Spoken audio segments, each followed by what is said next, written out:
December 15th, 1809. The Tuileries Palace, Paris. The air in the emperor's study is thick and unnaturally still, heavy with the scent of beeswax from the polished floors and the faint, funereal perfume of hothouse flowers. Outside, a Parisian winter holds the city in its gray grip. But inside this gilded room, an even more profound chill has settled. There is no sound but the rustle of silk and the soft crackle of a fire in the marble hearth, a fire that offers no warmth. Napoleon Bonaparte, master of Europe, a man whose gaze can make marshals tremble and kingdoms fall, stands with his back to that fire, his hand resting on a document on the desk. It is a simple piece of paper that holds more destructive power than a cannonade. Before him stands Joséphine, Empress of the French.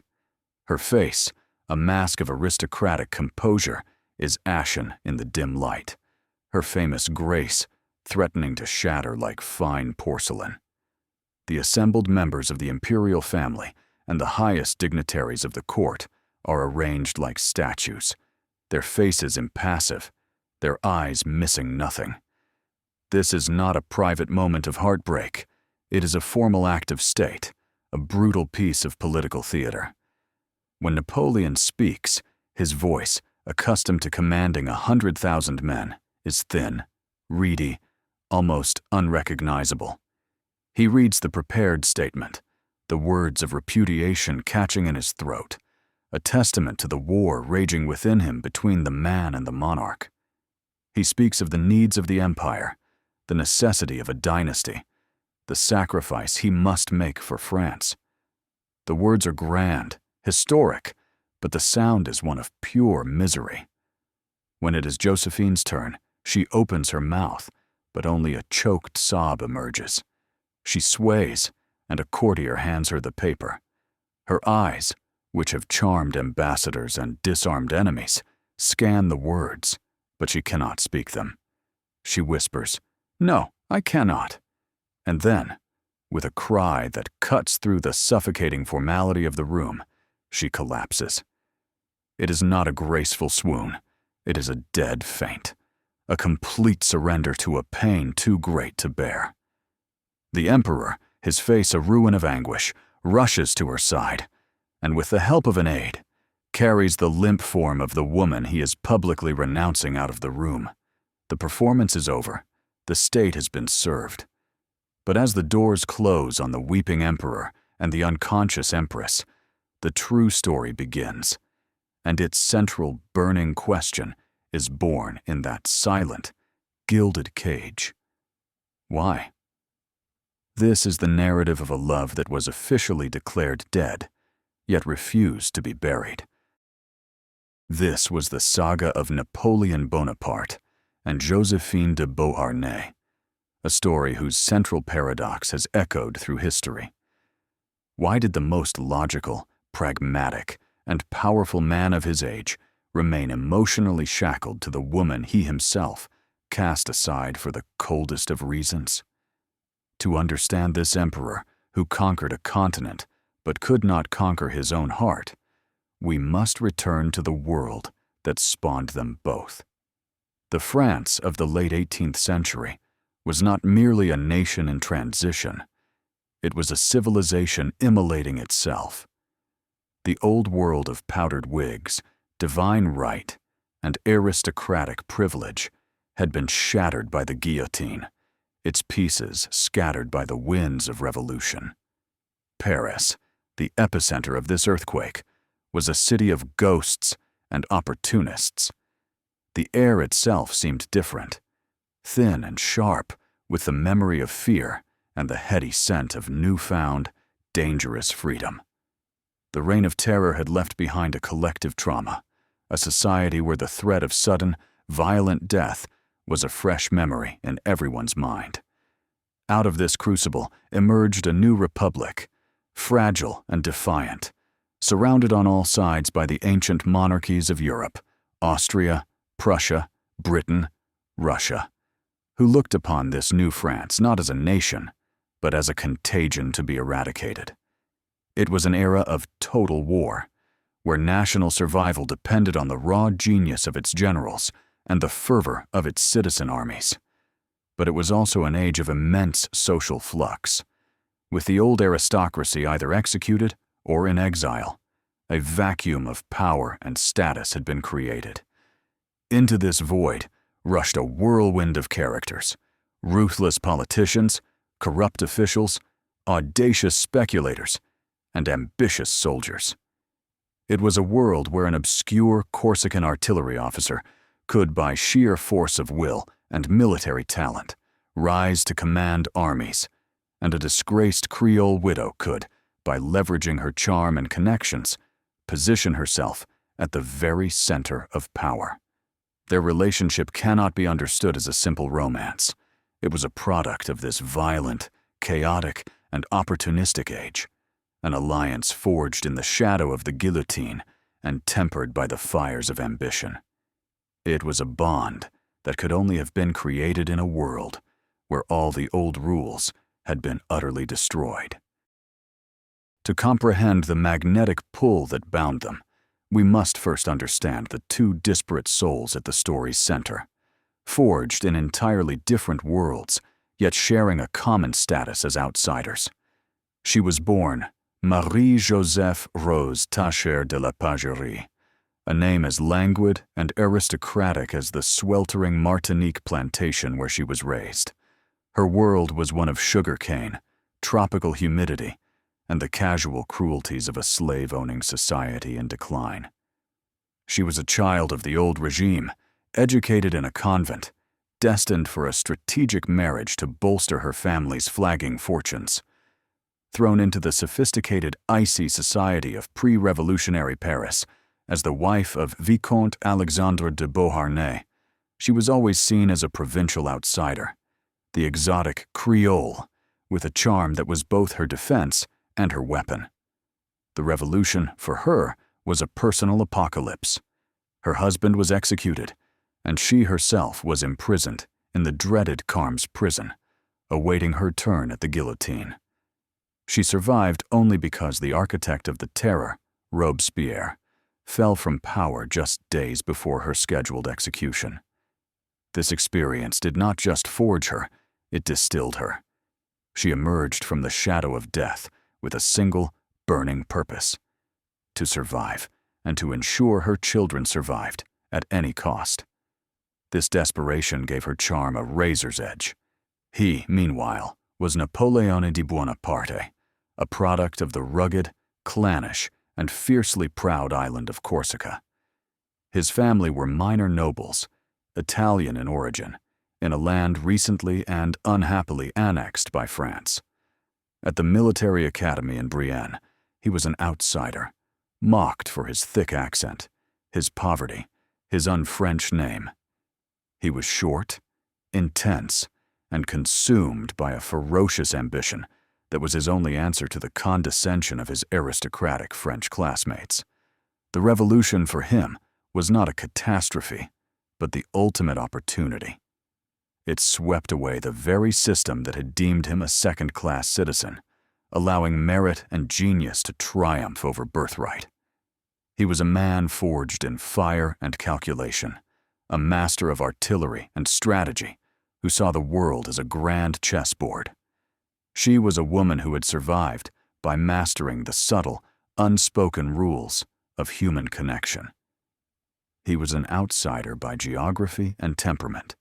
She was an outsider by her colonial birth and her precarious social position as a widow.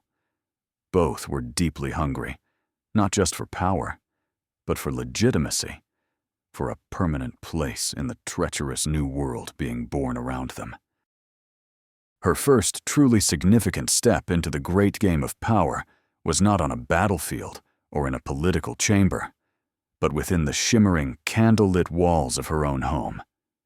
In the chaotic, hedonistic Paris of the Directory, the period that followed the terror, society was desperately trying to forget the bloodletting through a frenzy of parties, fashion, and intrigue. It was here, at number 6 Rue Chantereine, that Joséphine de Beauharnais, the widow, the survivor, established a salon that became one of the most important political and social hubs in the city. This was her battlefield, and her weapon was a charm so profound it seemed almost a form of magic. Her salon was not merely a place for gossip and champagne. It was a finely tuned instrument of influence. She had an almost supernatural ability to make people feel seen, heard, and valued. She could navigate the treacherous currents of post-revolutionary society, bringing together newly powerful generals, shifty government suppliers, rehabilitated aristocrats, and ambitious politicians. The most powerful man in France, Paul Barras, the leader of the Directory, was her patron and lover, a connection that gave her protection and access. But she was more than just a mistress. She was a broker of information, a mediator of disputes, a woman who understood that in this new France, power was a fluid, personal currency, traded in whispers in drawing rooms as much as in speeches in councils. This was how she revealed her genius. It was not the intellectual genius of a Madame de Staël, but a genius of emotional intelligence. She understood the vanities, the insecurities, and the ambitions of the powerful men who flocked to her circle. She knew when to flatter, when to listen, and when to gently guide a conversation toward a desired outcome. For a woman with no fortune, no political office, and a tarnished name, this salon was her fortress and her treasury. It was the source of her power and the means by which she provided for her children, Eugène and Hortense. It was an act of profound will and social artistry, demonstrating that she was not merely a victim of history, but an active, skillful player in her own right, building a small empire of influence that would soon attract the attention of the man who was destined to build an empire of his own. Behind the mask of the stoic Roman general and the cold, calculating strategist, Napoleon Bonaparte was driven by a secret motivation that was deeply personal and emotional, a profound, gnawing loneliness and an almost desperate hunger for an anchor. This was his inner demon. He had spent his youth as an outsider, isolated by his Corsican accent and his poverty, finding solace not in friendship, but in books and dreams of glory. His rise through the military ranks was meteoric, but it was a lonely ascent. He commanded men with brilliance, but he did not connect with them. He was respected, feared, but not understood. His ambition was a fortress that kept others out, and within its walls, he was a prisoner of his own singular genius. When he arrived in the high society of Directory Paris, this sense of alienation was magnified. He was a war hero, the savior of the Republic, after his famous whiff of grape shot at Vendémiaire. But he was socially clumsy. He was awkward, intense, and utterly out of his depth in the sophisticated salons, where wit and social grace were valued more than military victories. He saw the world in terms of power, strategy, and logistics, but he was a novice in the complex art of human relationships. It was this void that Joséphine filled so perfectly. In her, he saw everything he was not. She possessed a grace that was innate, a social poise that could command a room without raising her voice. She was the embodiment of the aristocratic old world, a world that had condescended to him, but whose approval he still secretly craved. Marrying her was not just an act of passion. It was an act of social conquest. She was his key to unlocking the inner sanctums of Parisian society, the ultimate validation that the little Corsican corporal had truly arrived. He was a man who trusted his intellect above all else, yet his letters to her reveal a vulnerability, a desperate need for affection and reassurance that is almost shocking. He poured his soul out to her, a torrent of passion and longing that he showed to no one else. She was the one person before whom the great general could be utterly defenseless. This hunger for an anchor, for a connection that could soothe the restless, lonely engine of his ambition, was the true foundation of his lifelong devotion. The fateful encounter between the 26-year-old general and the 32-year-old widow was a masterpiece of political and social calculation, orchestrated by the powerful Paul Barras, who was eager to disentangle himself from his expensive mistress Joséphine, and simultaneously bind the brilliant, dangerous young General Bonaparte more closely to his own interests. The stage was set in the glittering, morally ambiguous world of Directory Paris. He was Napoleon Bonaparte, fresh from his triumph of the 13th of Vendémiaire, where he had brutally suppressed a royalist uprising, making him the most talked-about soldier in France. Yet he was still a rough diamond, a man of immense talent, but lacking the polish and connections to navigate the treacherous political landscape. She was the Vicomtesse de Beauharnais, a woman whose name still carried a whiff of aristocratic glamour, but whose finances were in a perpetually precarious state. Her greatest asset was her unparalleled network of contacts and her legendary charm. According to the story Napoleon himself would later promote, their meeting was sparked when Josephine's young son, Eugène, came to the general to request the return of his executed father's sword. Moved by the boy's devotion, Napoleon granted the request, prompting a grateful Joséphine to visit him to offer her thanks. The reality was likely more prosaic, a carefully arranged introduction in a salon. But whatever the catalyst, the effect was immediate and explosive, at least for Napoleon. He, the man of logic and iron control, was utterly captivated. She was unlike any woman he had ever known, elegant, confident, a little sad, and possessing an effortless grace that he found intoxicating. For him, it was a coup de foudre, a lightning strike of passion. For her, it was a more considered gamble. She saw in this intense, brooding young general a man of immense and terrifying potential. He was a sword that could offer her and her children the protection they desperately needed in this dangerous world. She was not swept away by passion. Her letters from the time show a cool detachment, even a certain amusement at the almost comical intensity of his affections. She saw a path to security. He saw his destiny. Thus their union was, from its very inception, a complex fusion of raw desire and calculated advantage, an alliance of his ambition and her survival instincts that would, against all odds, place them both upon the throne of France. The ink was barely dry on their marriage certificate, signed on the 9th of March, 1796, when the price of power made its first brutal demand. Just 2 days after the wedding, Napoleon departed Paris to take command of the French army of Italy. This was the opportunity he had craved, the command that would be the crucible of his legend. For Joséphine, it meant the security she had sought. For Napoleon, it meant leaving the woman who had utterly bewitched him. It was from the battlefields of this legendary First Italian campaign that the famous letters began to flow, documents that are among the most extraordinary romantic correspondence in history. They are not love letters in a conventional sense. They are dispatches from a soul in turmoil, explosions of frantic, desperate passion, written in the brief pauses between battles that were reshaping the map of Europe.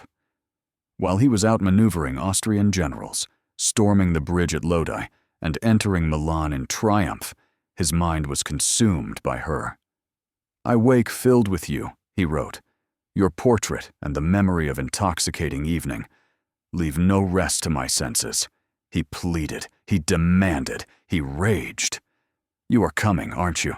You are going to be here, by my side, in my arms, on my mouth." These letters are a raw, unfiltered look into his psyche. They reveal a man whose titanic will could bend armies to his command, yet who was utterly powerless before his obsession with his new wife. He was conquering a kingdom for France, but in his mind, the greater war was for the heart of a woman hundreds of miles away in Paris. He lived in a state of constant, agonizing suspense, his military triumphs feeling hollow without her presence. He created a fantasy of her as a goddess, a perfect being, and begged her to join him, to give his victories meaning. The price of his power in these early days was this agonizing separation, a torment that fueled both his military genius and his emotional desperation. While he was becoming a legend, he felt like a supplicant, laying the spoils of Italy at the feet of a woman who, for the moment, remained tantalizingly, maddeningly out of reach. The greatest antagonist to their imperial dream was not the British Navy, nor the Russian winter, nor the combined armies of Europe. It was a silent, invisible, and insurmountable threat that resided within Josephine's own body, her inability to produce an heir. In the personal monarchies of the 19th century, dynastic succession was everything. A throne, no matter how glorious or hard-won, was unstable without a clear line of inheritance.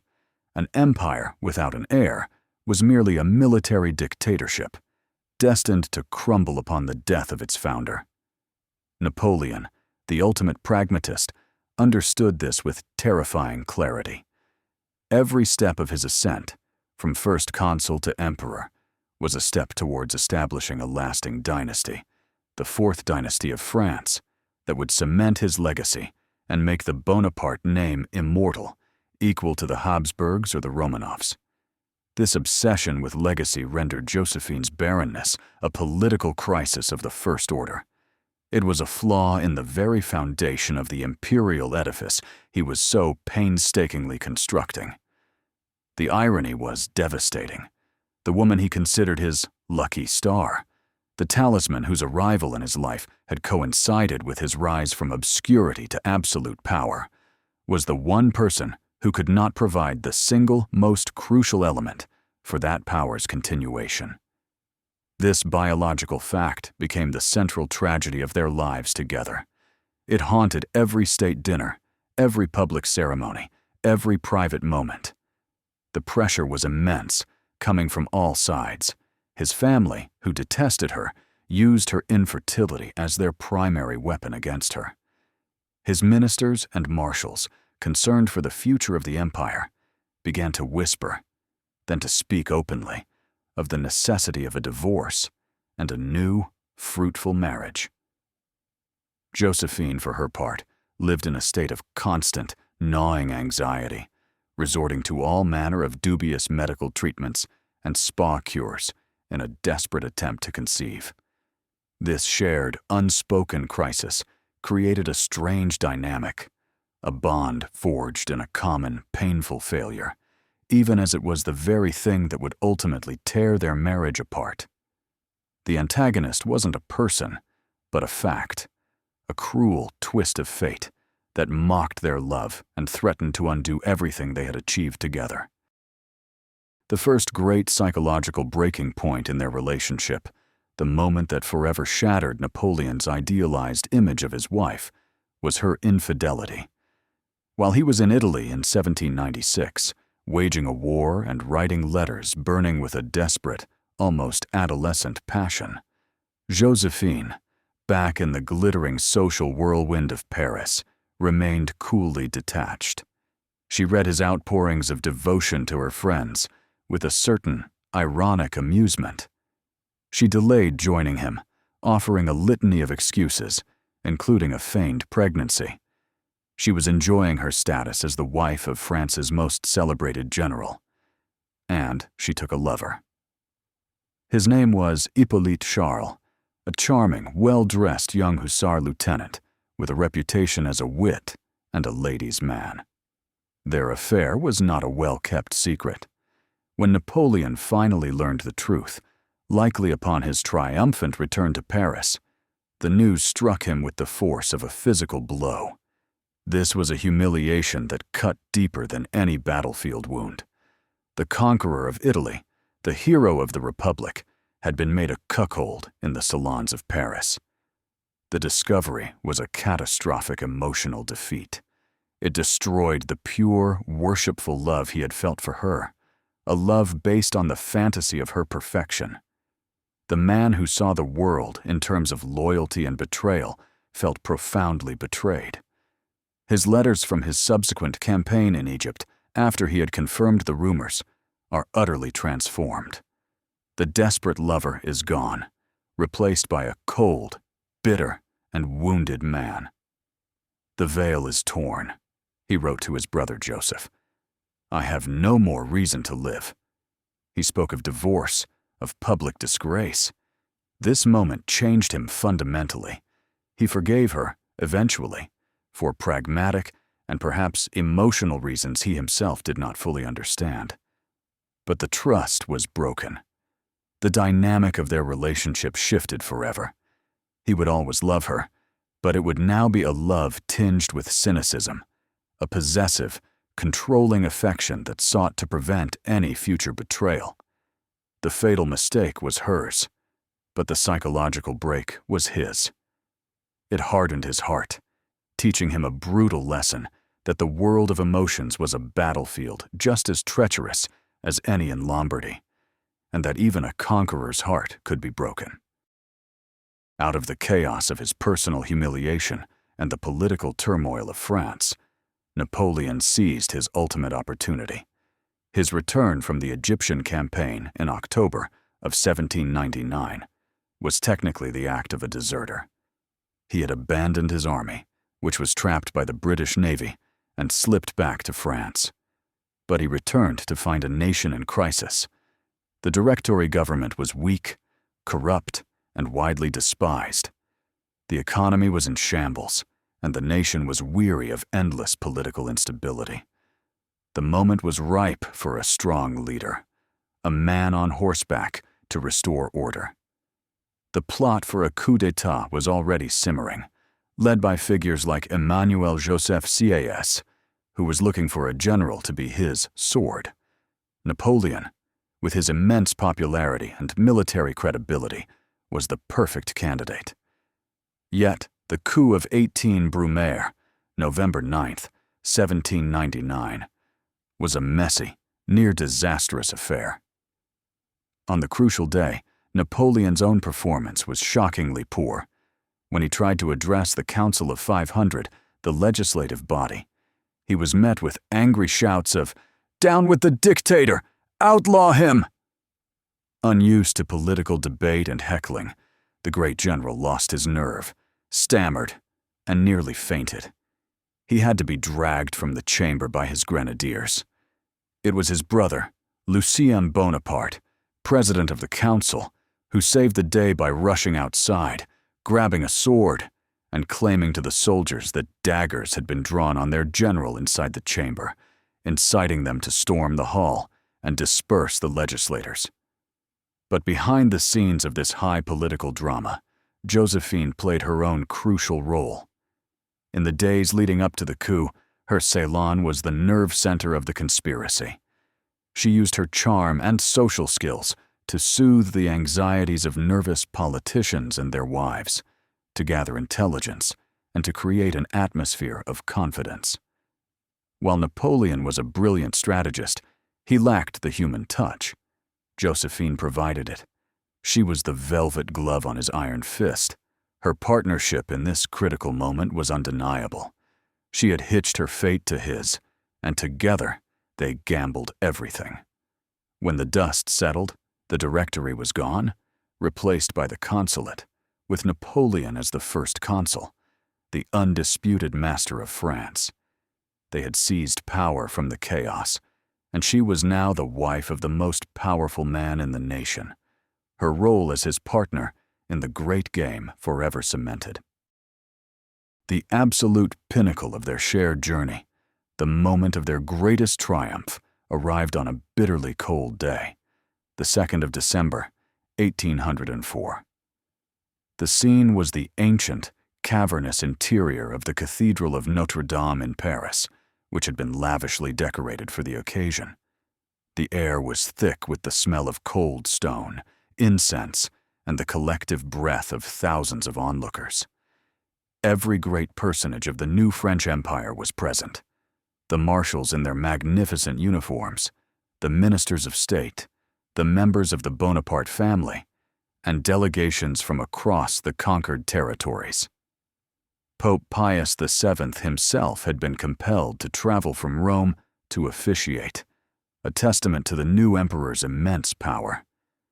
This was to be the ultimate spectacle, an event designed to awe the world and legitimize a dynasty born of revolution and war. Napoleon, dressed in opulent velvet robes, walked with a measured, deliberate confidence.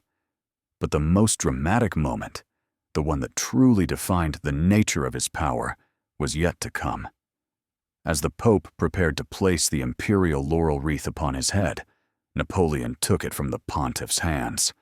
In a gesture of breathtaking audacity, he turned his back on the altar and the Pope and crowned himself. This was a clear, unmistakable message.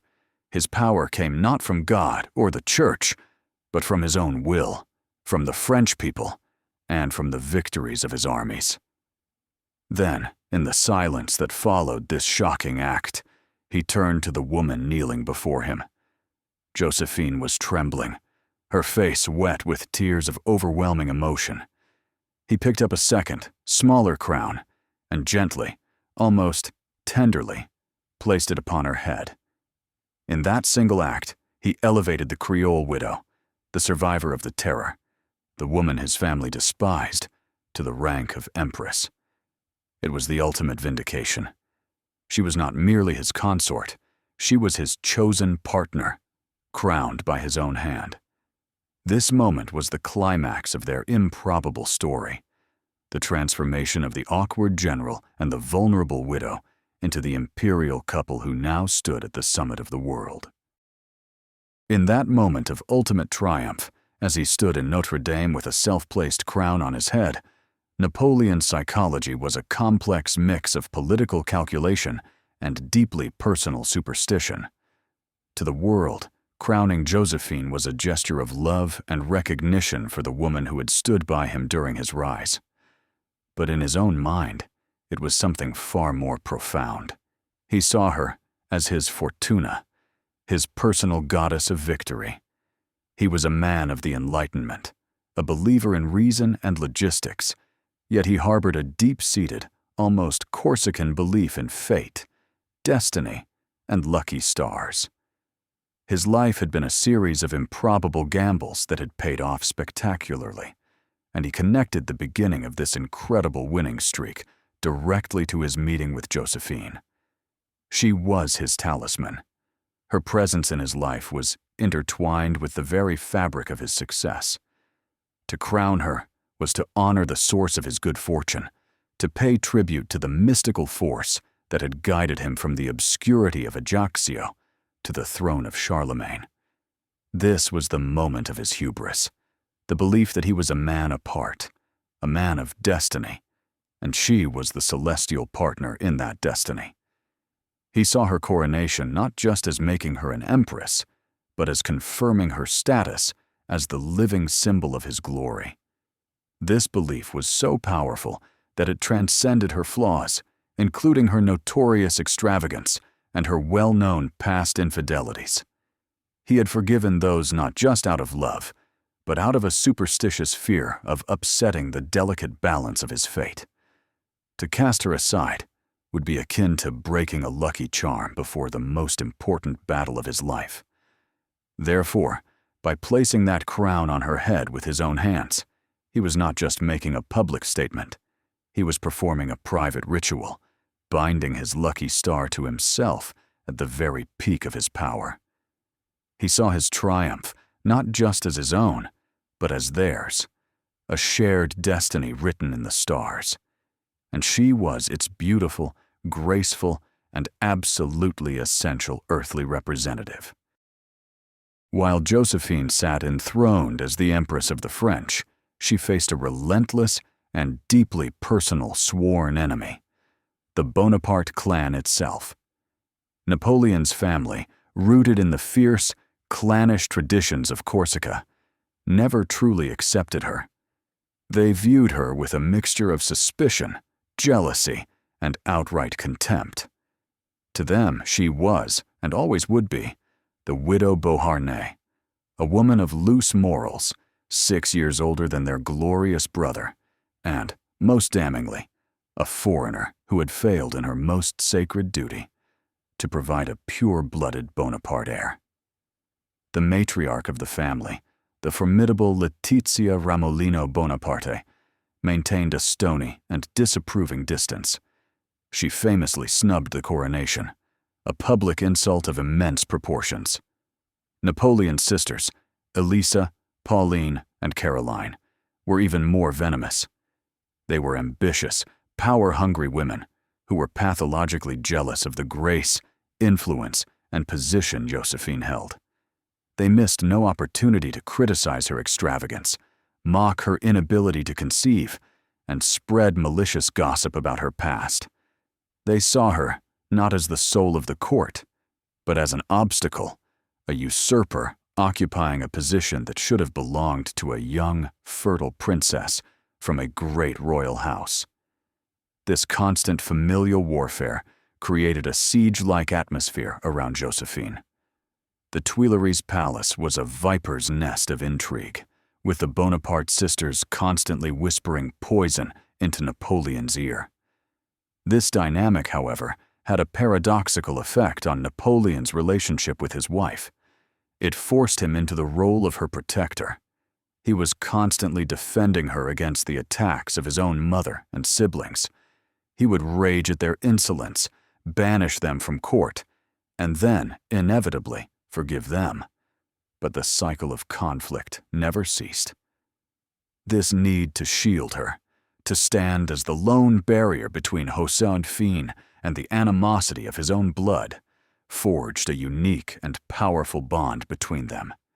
He was not just her husband and emperor, he was her champion, her only true ally in the hostile territory of his own family. The sworn enemy at her gate was not a foreign power, but the very family whose name she now carried. In the brief periods of peace between the great campaigns that defined his reign, Joséphine played a role that was just as crucial to the image of the empire as any of Napoleon's victories. She became the Empress of Malmaison, transforming a dilapidated country house outside Paris into a beacon of culture, style, and scientific pursuit. If the Tuileries Palace was the formal, rigid center of political power, Malmaison was the heart of the empire, a place of beauty, charm, and relative informality, where Napoleon himself could momentarily escape the crushing burdens of rule. It was here that she truly reigned. Joséphine possessed an impeccable, forward-looking taste that defined the empire style. She moved away from the heavy, gilded fussiness of the old regime, embracing cleaner lines, elegant motifs inspired by antiquity, and a new sense of comfortable, luxurious living. The interiors of Malmaison became the template for fashionable homes across the continent. Beyond interior design, she was a patron of the arts, supporting painters, sculptors, and musicians, creating a vibrant cultural life that softened the militaristic image of her husband's regime. However, her greatest passion, the project that earned her international renown, was botany. She set out to cultivate every species of plant known in France at the time. Her gardens and greenhouses at Malmaison became a world-famous botanical laboratory. She sponsored expeditions to faraway lands to bring back exotic seeds and specimens. Her most famous achievement was her collection of roses. She gathered over 250 different varieties, many of which had never been seen before in Europe. She commissioned the great botanical artist Pierre-Joseph Redoute to paint them, resulting in the magnificent book Les Roses, which remains a masterpiece of the genre. Malmaison was far more than a rich woman's hobby. It was a statement. It projected an image of the Napoleonic Empire as a center not just of military power, but of civilization, scientific advancement, and refined taste. It was the soft power of the regime, and Joséphine was its brilliant architect. The intricate tapestry of their lives was woven not only with the grand threads of war and politics, but also with the finer, more personal threads of family. Crucially, the children from Josephine's first marriage, Eugène and Hortense de Beauharnais, became the emotional bedrock of their relationship. Napoleon, unable to have children of his own with the woman he loved, embraced hers with a genuine and profound paternal affection. He saw in Eugène the ideal son, loyal, brave, and competent. He formally adopted him, made him a prince of the empire, viceroy of the Kingdom of Italy, and one of his most trusted commanders. Eugène, for his part, repaid this faith with unwavering devotion, serving Napoleon with distinction on battlefields from Italy to Russia. Hortense, whom Napoleon married to his moody and difficult brother Louis, became Queen of Holland. Though the marriage was unhappy, Hortense remained a beloved and influential figure at court, and her son, the future Napoleon III, would one day rule France. This ready-made family provided a domestic stability and a shared sense of parental purpose that their marriage otherwise lacked. For Napoleon, Eugène and Hortense were a vital link to Joséphine, a tangible representation of their union. For Joséphine, Napoleon's love for her children was perhaps the most powerful chain that bound her to him. Beyond the immediate family, her role as the mistress of the imperial court was an indispensable political asset. The court was a fractious and competitive environment, filled with newly ennobled marshals of common birth, ambitious ministers, and the perpetually scheming Bonaparte clan. It was a social minefield that the often abrupt and impatient emperor was ill-equipped to navigate. Joséphine, with her innate grace and social intelligence, was the perfect hostess. She could soothe bruised egos, mediate disputes, and create an atmosphere of elegance and harmony. She taught the rough-hewn military men and their wives the social graces required by their new stations. In this, she was not just a socialite. She was an essential part of the machinery of state, the one who transformed a court of upstart soldiers into a court that could, at least on the surface, rival the ancient monarchies of Europe. The first tangible cracks in the foundation of their imperial marriage appeared not in the palaces of Paris, but on the frozen plains of Poland during the winter of 1806 and 1807. It was there that Napoleon met the young, beautiful, and fiercely patriotic Polish countess, Marie Walewska. She was presented to him by the Polish nobility, who hoped she would influence the French emperor to restore their nation's independence. At first, she resisted his advances, but eventually she yielded, seeing it as a patriotic duty. The affair was more than a passing dalliance. A deep affection grew between them.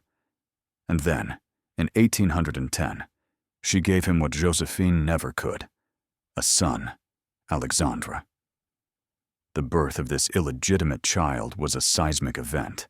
It was the first concrete, undeniable proof that Napoleon was fertile, and that the blame for their childless marriage lay solely with Joséphine. The whispers of his ministers and family now had a focal point. The theoretical problem of succession had become a practical one with a clear solution. The final, decisive blow came 2 years later, in the summer of 1809. After waging a brutal and costly war against Austria, Napoleon won a hard-fought victory at the Battle of Wagram. With the Habsburg Empire once again at his feet, the ultimate political prize came into view: a marriage alliance with one of the oldest and most prestigious royal houses in Europe. A marriage to the young Archduchess Marie-Louise, daughter of the Austrian emperor, would not only provide a legitimate heir, but would also grant Napoleon the one thing he still lacked: the acceptance and validation of the ancient European monarchies.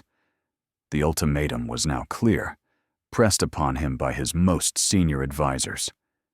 The future of the empire, the stability that a direct, legitimate heir would bring, demanded the sacrifice of his personal happiness. The choice had become agonizingly stark. Josephine or the dynasty, the woman he loved, or the legacy he had built in blood and iron. The first cracks had widened into an unbridgeable chasm. The fateful act of the divorce was for Napoleon the ultimate and most painful expression of his dual nature. It was the point where the emperor, the cold strategist obsessed with the long-term stability of his creation, waged a final, brutal war against Napoleon Bonaparte, the man who was still deeply in love with his wife. The psychology of this decision reveals the core of his character. On one side of the scale was pure, ruthless logic. He had built an empire that stretched from Madrid to Warsaw. He had humbled kings and redrawn the map of the continent. But he knew, with the chilling foresight of a master strategist, that it was all built on sand, so long as it depended on his life alone. The empire, his life's work, required an heir, a blood successor who could command the loyalty of the marshals and provide a seamless transition of power.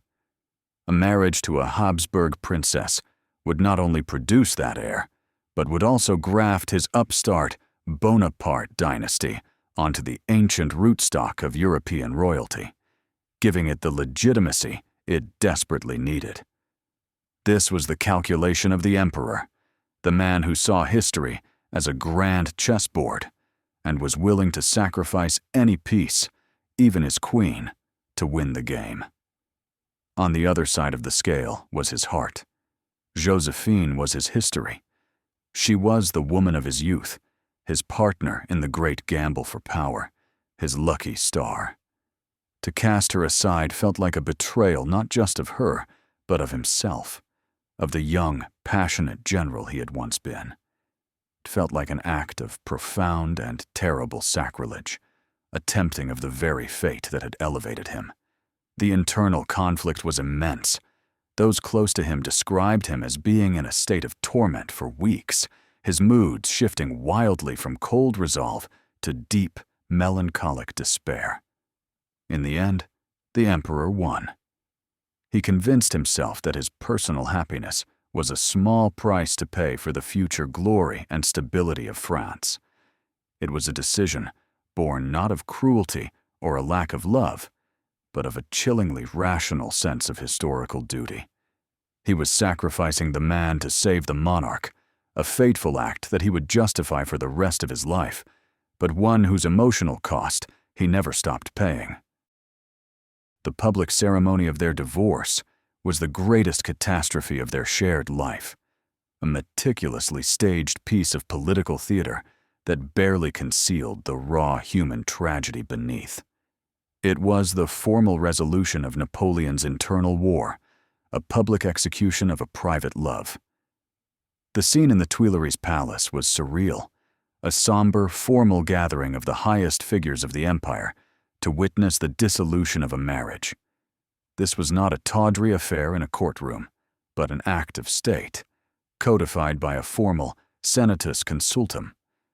The cold, legalistic language of the documents, speaking of mutual sacrifice for the good of the nation, stood in stark contrast to the palpable emotional devastation in the room. Napoleon, who had faced down cannons without flinching, read his statement with a voice choked with emotion. He spoke of her as the one who had embellished my life for 15 years, and how the crowning of her hand by his was a memory that would be forever engraved on my heart. When it was her turn, Joséphine, the woman whose composure was legendary, completely broke down. She could not speak the words. Her collapse was not mere theater. It was the physical manifestation of a spirit breaking under an unbearable weight. The political objective was achieved. The path was cleared for a new marriage and the promise of an heir. But the psychological fallout was immense and lasting. For Napoleon, he had successfully uncrowned his own heart. He had performed the ultimate act of pragmatism, but in doing so, had surgically removed a part of himself. He had traded the warmth of a shared history and genuine, albeit complex, affection for the cold, strategic promise of dynastic security with a teenage stranger from a hostile court. This act haunted him. It marked the moment where the emperor truly and irrevocably eclipsed the man. He had secured the future of his empire, but he had lost his talisman, his fortuna. And deep down, he seemed to know that his luck had turned. The greatest catastrophe was not the loss of a battle, but this calculated, self-inflicted wound to his own soul. The collapse of their marriage, formalized in the cold grandeur of the Tuileries, was a legal fiction that failed to sever the deep, tangled roots of their connection. The divorce was a political act, but their bond was a historical and emotional reality that no decree could erase.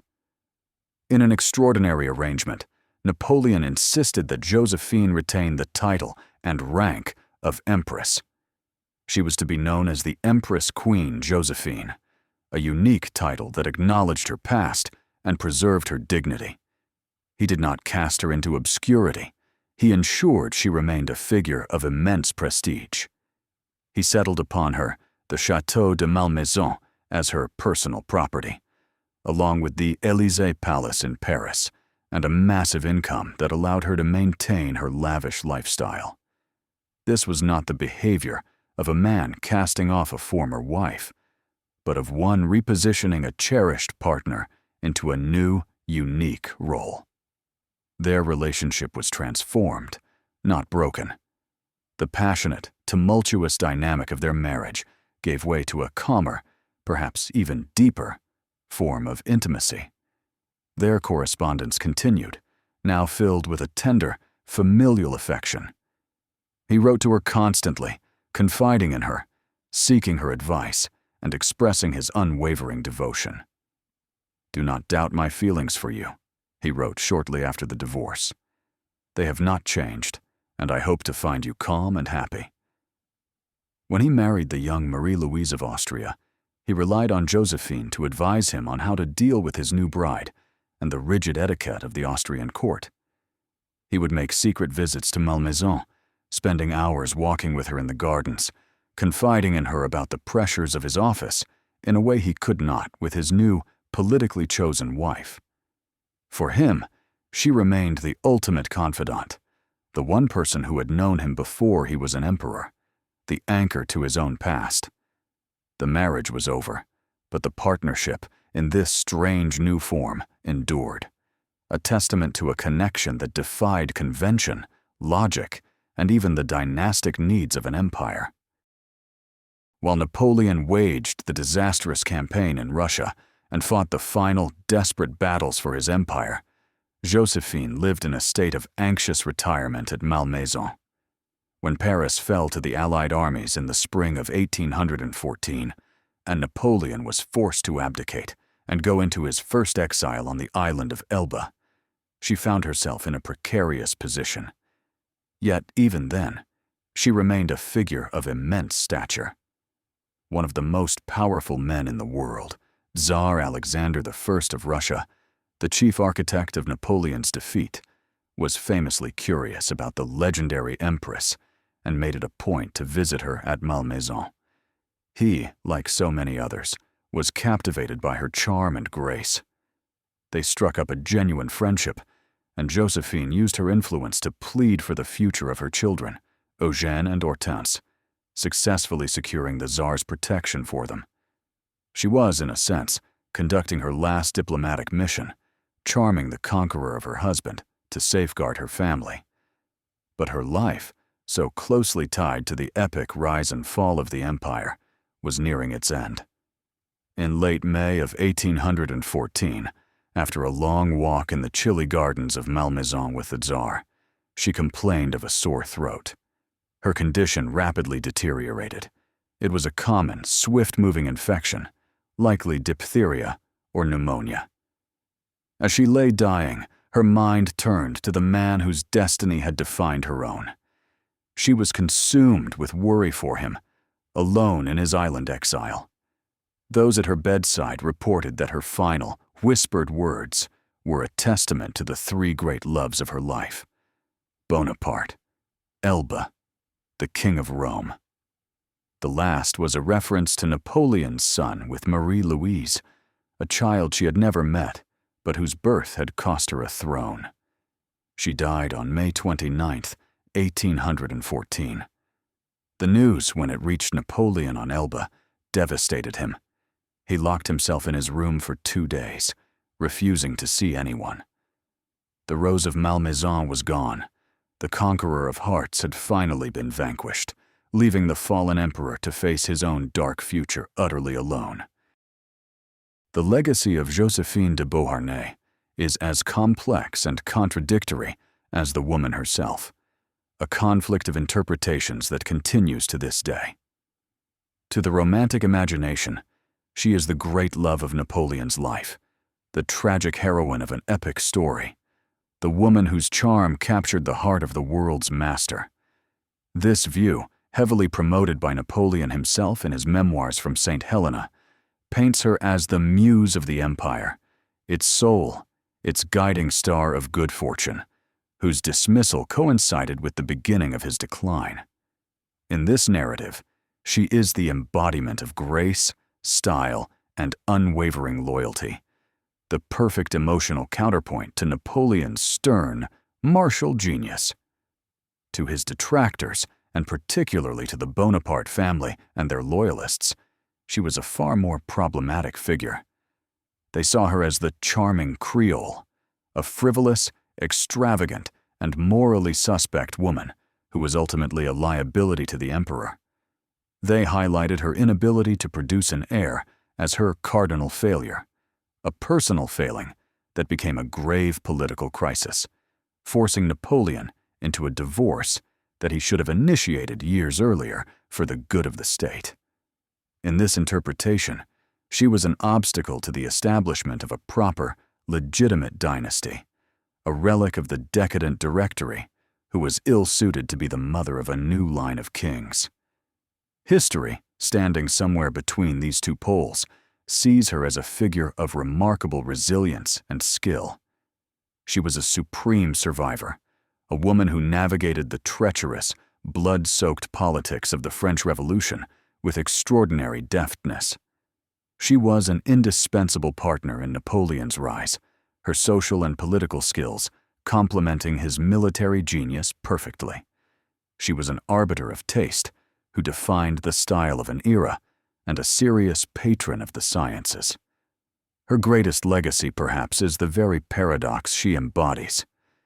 The Empress who remained in Napoleon's heart was not a great beauty, not a great intellectual, and not the mother of his heir. She was, instead, a testament to the enduring power of a shared history, a living symbol of a man's own improbable journey from obscurity to glory.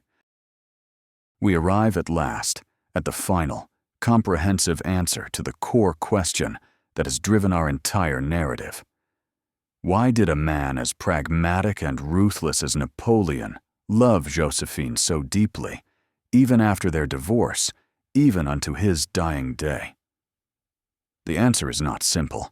It is a mosaic of memory, superstition, and profound psychological need. Napoleon loved Josephine because she was the anchor of his own identity. She was inextricably bound to the most thrilling and romantic chapter of his life, the ascent. His second wife, Marie-Louise, was the empress of his established, sprawling, and burdensome empire.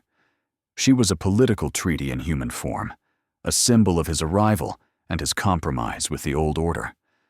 But Josephine was the wife of the young, hungry, revolutionary General Bonaparte. She was his partner when he was still an outsider, when the outcome of his great gamble was far from certain. She knew him not as a monarch, but as the intense, awkward, passionate man in a threadbare uniform. To love her was to love that version of himself, the man he was before the weight of a crown and the cynicism of absolute power changed him forever. Furthermore, she was the living embodiment of his destiny, his lucky star. To his superstitious mind, she was more than a woman. She was a talisman. Their meeting marked the beginning of his meteoric rise, and her departure, he later believed, marked the beginning of its end. He clung to her memory as a way of clinging to the belief in his own charmed fate.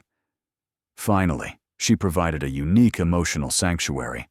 With her, he could be vulnerable. He had forgiven her great betrayal, her infidelity, and in doing so, had established a strange power over her, but also a bond of shared imperfection. With her, he did not have to be the infallible emperor. He could be a man, with all his flaws, his tempers, and his needs. Marie-Louise gave him an heir, but Joséphine gave him a history. She was the mirror in which he saw the reflection of his own incredible legend.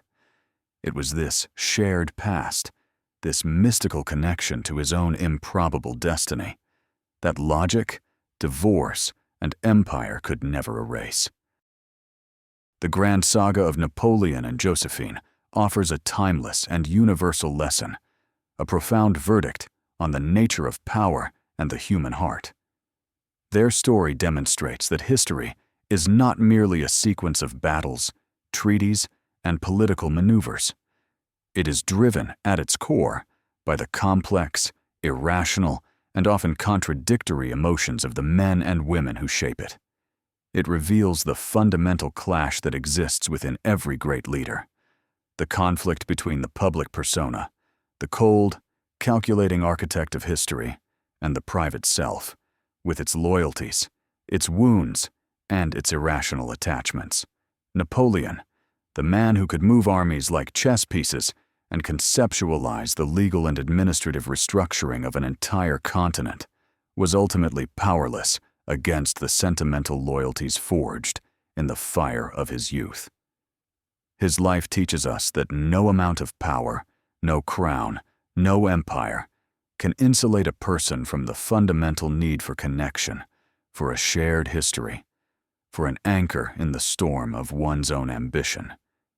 It shows that the choices that define us are often not the grand, public ones, but the small, secret surrenders of the heart. The verdict of history, then, is that even the most formidable figures, those who seem to be masters of their own destiny, are in fact profoundly shaped, and in some ways commanded, by the people they choose to love. Power can build an empire. It can rewrite laws and redraw maps, but it cannot conquer memory. It cannot erase the imprint of the hand you held as you climbed out of the darkness, a simple truth that governed the master of Europe as surely as it governs us all. May 5th, 1821.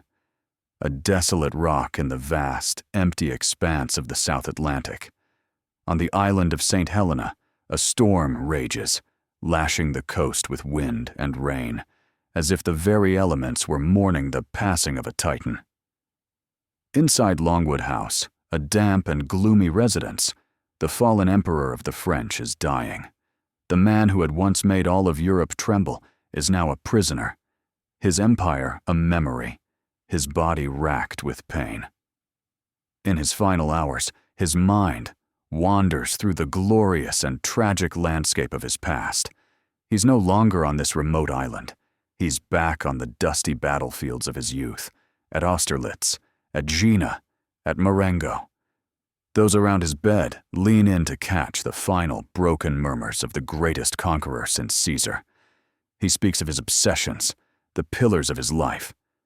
France, he whispers, the nation he had both saved and bled dry.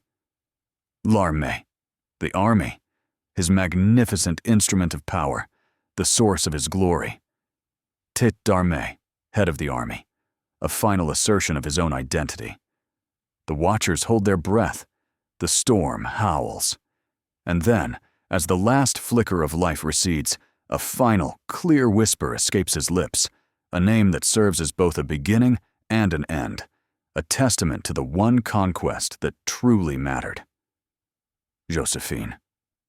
It is the last word he will ever speak, a name that, in the final, supreme moment, eclipsed empire, war, and glory, leaving only the indelible image of a love that defied an emperor's logic and outlasted his legendary destiny.